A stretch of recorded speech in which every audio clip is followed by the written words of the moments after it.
Hello guys, in this video I'm going to show you how to delete something on MacBook, but first I wanted to tell you that don't forget to subscribe because at 10,000 subscribers I'm going to show you my YouTube revenue statistics and my growth strategy, how you can make money online.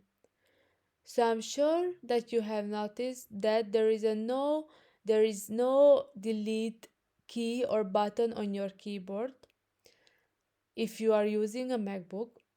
But of course, there are ways you can delete something. The first one, if you click on that file or image or whatever you would like to delete at the same time with your pointer and middle finger, and then this menu will pop up, and here you can see the move to bin option. You have to click on it, and then your thing will be deleted.